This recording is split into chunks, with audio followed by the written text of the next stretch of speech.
Hello to everyone. I am here Nana to express my views on the topic is game design. As we all know that nowadays game have more become important for the time pass and entertainment. So let us know a little about the topic of game design. First of all, we have the introduction part. So let us see. Game design experience start with an idea. Game experience जो वो start होता है एक idea से start होता है जो हमारे कंसेप्ट एग्जिस्ट कर रहे हैं उसमें हम कैसे मॉडिफिकेशंस कर सकते हैं और आइडिया वो सेवरल और एक और सेवरल जैनर्स में फॉल करता है। डिज़ाइनर जो हमेशा एक्सपेरिमेंट करते हैं जैनर्स के ऊपर। तो गेम डिज़ाइनर जो वो यूजुअली प्रोड्यूस करते हैं इनिशियल गेम प्रपोजल डॉक्यूमेंट। उसमें कंसेप्ट होते हैं कि गेम कैसे प्ले की जाएगी, फीचर्स लिस्ट क्या है उसकी, सेटिंग क्या है, story target audience requirement and schedule कि ऑडियंस की रिक्वायरमेंट क्या है, उनके लिए क्या शेड्यूल है, staff and budget estimates etcetera. Many decisions are made during the course of the design development about the game design. बहुत सारे डिसीजन जो वो उस टाइम लिए जाते हैं जब हम गेम की डेवलपमेंट करते हैं कि मतलब हम इस गेम के डिज़ाइन को कैसे इन्हांस कर सकते हैं। और ये रिस्पॉन्सिबिलिटी जो होती है वो डिज़ाइनर की होती है कि कौन से एलिमेंट जो वो इम्प्लीमेंट होंगे और कौन से नहीं। जैसे कि हमारा टॉपिक इंस्क्राइब कर रहा है कि game design is not narrowed any particular or type of game and its design but game design as a discipline. This requires a focus on game in and themselves rather than placing game in the service of other fields such as sociology, literary criticism, computer science and others. But our aim is to study game in their own disciplinary space because we often borrow knowledge from the mathematics and cognitive science and many others field. सो ये हम इसलिए करते हैं कि हम एक field जो वो एस्टेब्लिश कर सकें अगर हमारा गेम डिज़ाइन जो वो प्रॉपर है। जैसे कि बेन संतोष स्मिथ ने लिखा है स्टडी ऑफ गेम डिज़ाइन में। उसके बाद अब हमारे पास हैं ऑब्जेक्टिव। ऑब्जेक्टिव क्या है कि हम फर्स्ट वन जो है providing suggestions with advantages and disadvantages of game design कि हम जो सजेशन प्रोवाइड करेंगे कि सजेशंस प्रोवाइड करेंगे विद एडवांटेजेस एंड डिसएडवांटेजेस कि गेम डिज़ाइन के एडवांटेजेस क्या है, उसके डिसएडवांटेजेस क्या है और उसके लिए suggestion. Second one providing other application areas of game design experience कि जिनके पास ये अवेलेबिलिटी है गेम डिज़ाइन की तो उनके लिए अदर एप्लीकेशन की इसके यूजेस कहाँ कहाँ हो सकते हैं वो प्रोवाइड करेंगे। Third one is to provide solution that will create space or creativity and productivity in game industry और जिनके अंदर गेम इंडस्ट्री को लेके क्रिएटिविटी और प्रोडक्टिविटी है तो उनके लिए हम सॉल्यूशन प्रोवाइड करेंगे। Fourth one is to provide and analyse game design using video game design. Next one is significance of the study of game design. Design is a general approach in the field of production, either in social science, natural science and science as the case may be. Design जो general approach है ये तो हमें पता है कि किसी भी चीज़ की प्रोडक्शन करनी, फिर वो सोशल साइंस का आ गया, नेचुरल साइंस का या फिर साइंस कुछ कोई भी साइंस आ गई। The value to which design added to production in computer science and engineering. Game designer as a profession stand to gain respect and each game produces. Game designer जो वो अपने रिस्पेक्ट के लिए हमेशा खड़े होते हैं और इनकम जो है in the moderate large force the enhance to becoming famous it and higher space. Since design is a continuous process there is a joy drive from the meeting the market demands. जिनके अंदर game design के लिए ये है मतलब कि हमें design करना है तो उनके लिए है कि वो एक तो हमें पता है कि डिज़ाइन जो वो कॉन्टीन्यूसली डिज़ाइन प्रोसेस जो वो कॉन्टीन्यूसली चली रहती है तो उनके लिए मतलब उनको खुशी होती है एक टाइप की कि मार्केट में जो डिमांड्स उनको मिलती हैं कि लोगों की अब क्या डिमांड है, लोग किस चीज़ को ज़्यादा पसंद कर रहे हैं तो उससे लेकर वो रिसर्चेज करते हैं। अब नेक्स्ट है हमारा स्कोप कि स्टडी का स्कोप क्या है गेम डिज़ाइन की। The scope of this study covers the historical background of the game design, positive and negative effect of the game design, कि गेम डिज़ाइन के पॉजिटिव इफ़ेक्ट्स क्या होंगे, उसके नेगेटिव इफ़ेक्ट्स क्या होंगे, वो सब। Component of the game design and video game design, जो भी हम वीडियो गेम जो भी डिज़ाइन करते हैं उनके components, other application areas of game design, कि उसकी जो हम गेम डिज़ाइन कर रहे हैं उसकी अदर एप्लीकेशन कहाँ कहाँ यूज़ हो सकते हैं, कहाँ कहाँ हम उसको इंपोर्ट कर सकते हैं।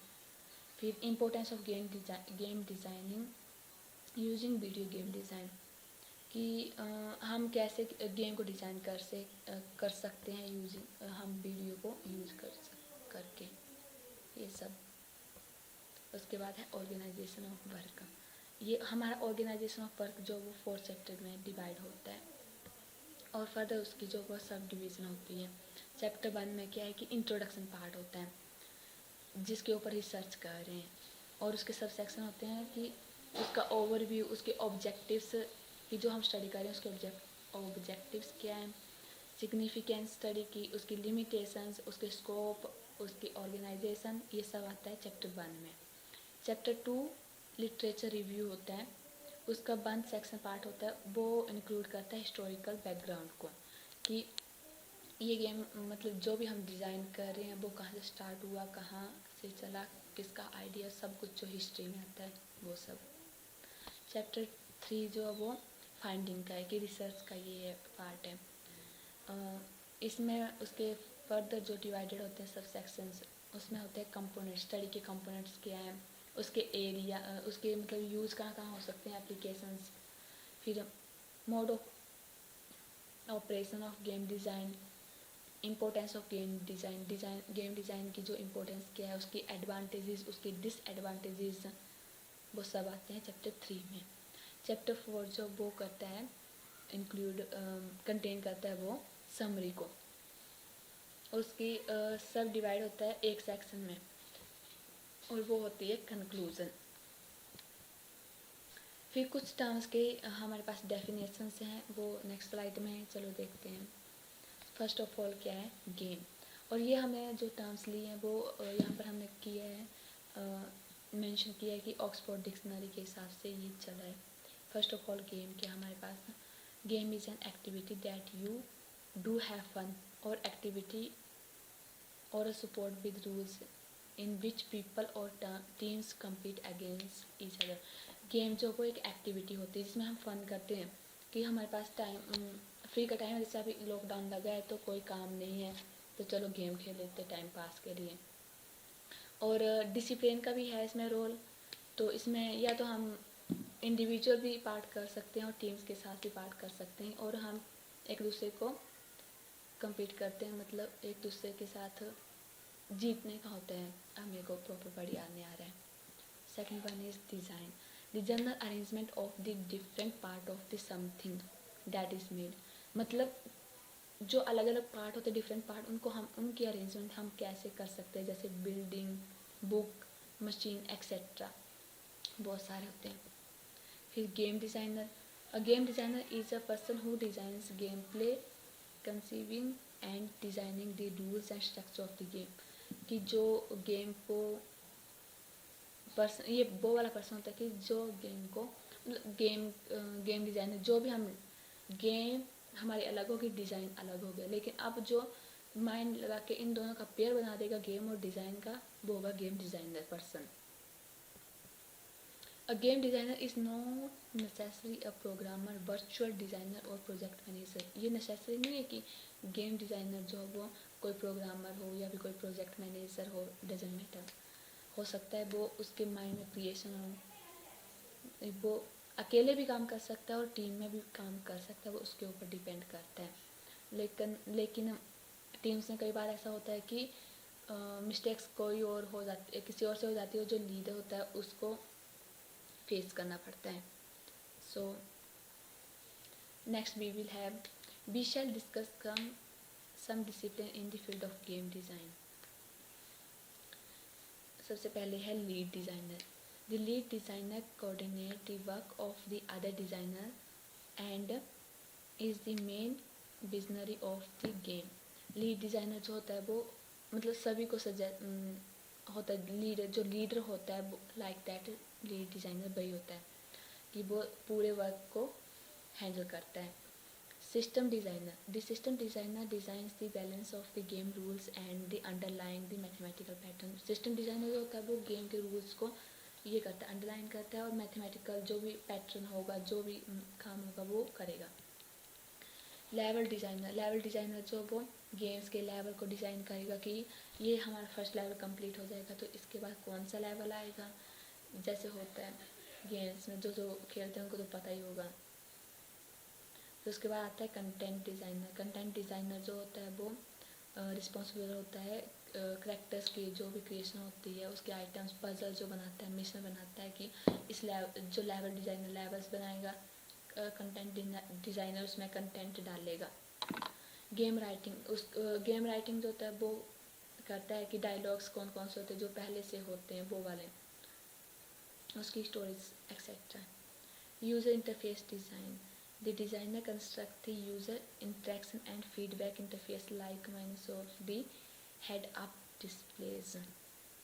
Audio design involves the process of the creating or um, incorporating all the sounds that are in the game, like sound effect of the voice acting। जो पहले से वॉइस होती है वो ऑडियो डिज़ाइन जो वो करते हैं।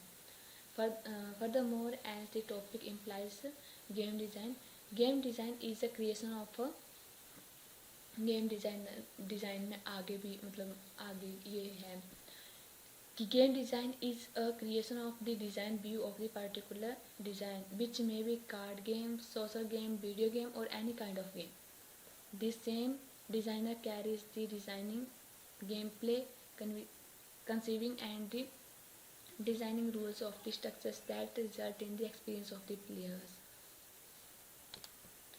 It is also important to note that numerous games have narrative elements which give a context to an event in the game, make the activity of the game less abstract and enhance its entertainment value. Although narrative elements are not always clearly present or not present at all, it should be noted that some neurologist claims that all names have narrative elements। Numerics games में जो होता है narrative elements आ जाते हैं। Narrative elements का idea सभी को हो गई। Narrative in a practice can be the starting point of the development of a game or can be added to the design that started as a set of games mechanics. तो last में मेरा यही था कि numerics game जब narrative elements आ जाते हैं और गेम डिज़ाइन का सब कुछ ही मतलब मेरी प्रेजेंटेशन खत्म होती। So thank you, I hope so कि आपको पसंद आई हो और आपने समझा हो।